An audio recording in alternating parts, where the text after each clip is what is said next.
E aí, bora para mais uma conversa. Hoje o papo vem direto da newsletter Code Review por Luiz Siqueira.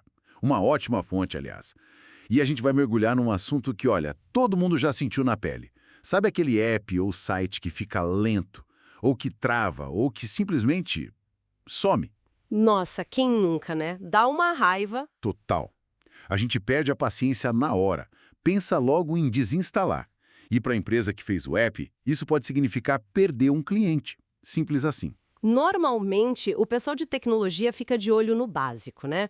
Tipo, memória, uso de CPU, essas coisas. Sim, o monitoramento clássico. Exato. Mas será que só isso adianta para garantir que tudo funcione lisinho mesmo?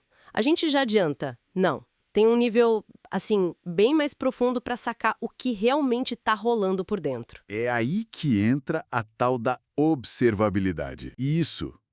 Vamos destrinchar essa ideia hoje. Observabilidade. Então tá. Mas o que é isso na real? Observabilidade é mais que só olhar gráfico piscando, né? Com certeza. É bem mais. Pensa assim, é a capacidade de você inferir, de entender o estado interno de um sistema complexo só olhando os dados que ele expõe.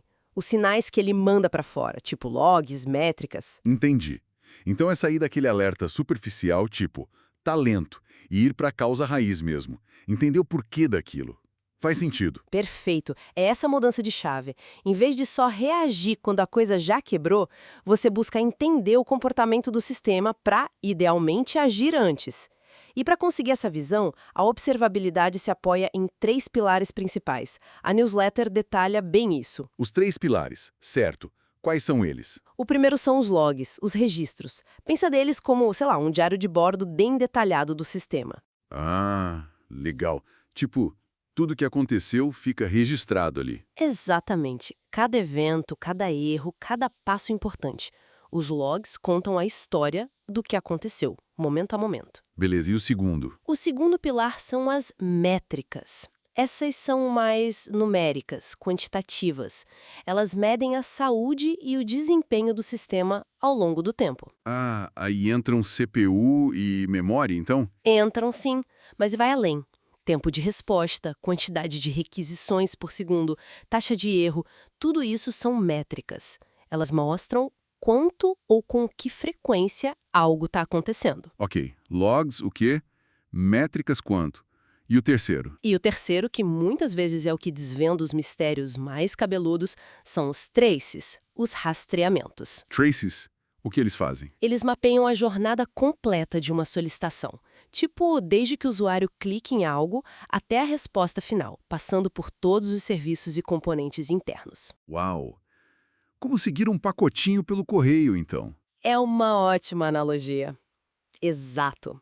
Se alguma coisa atrasa ou falha no meio do caminho, o trace te mostra exatamente onde foi o problema, onde está o gargalo. Puxa, isso é poderoso. Então, com logs, métricas e traces juntos, a gente tem uma visão muito mais completa, né? Não é só apagar incêndio. É isso. A ideia é ser proativo. Com essa combinação, você consegue muitas vezes detectar um problema se formando antes que ele impacte o usuário final de verdade. Agir antes do usuário perceber. Isso é ouro. Sem dúvida.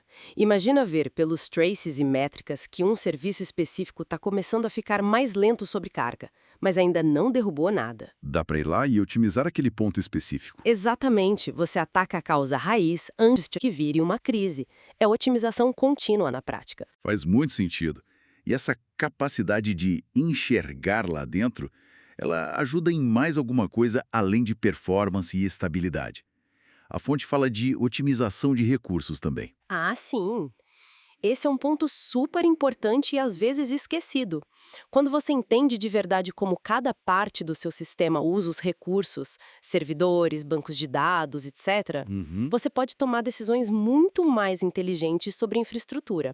Por exemplo, você pode descobrir que um serviço está gigante, superdimensionado, sabe? Gastando dinheiro à toa na maior parte do tempo. E só usa aquela capacidade toda em picos muito raros. Isso. Com a visibilidade da observabilidade, a equipe pode ajustar essa escala de forma mais precisa, mais dinâmica, reduz custo operacional sem prejudicar a experiência da maioria.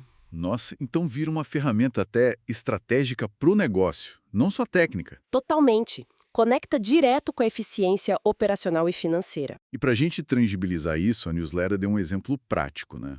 Falou do novo aplicativo do JC, que teria sido lançado em abril de 2025. Como a observabilidade teria ajudado ali. Bom, vamos imaginar o lançamento desse app JC.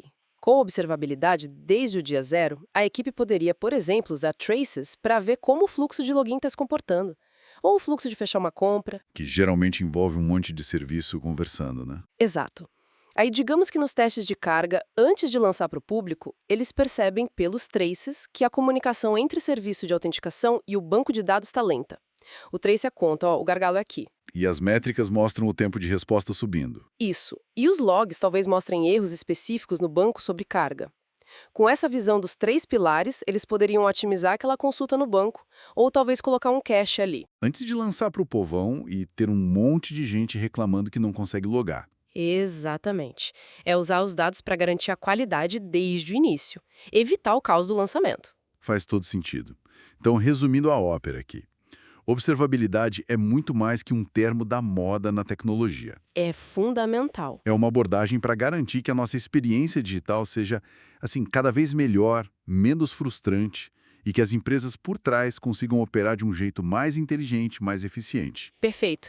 É sobre inteligência operacional baseada em dados reais do sistema. E para a gente fechar, fica uma reflexão, né? Se a observabilidade permite enxergar dentro desses sistemas digitais super complexos usando logs, métricas e traces, Onde você quer chegar? será que a gente não poderia aplicar uma lógica parecida para entender outros sistemas complexos? Fora do digital mesmo. Pensa, sei lá, numa cadeia de suprimentos global.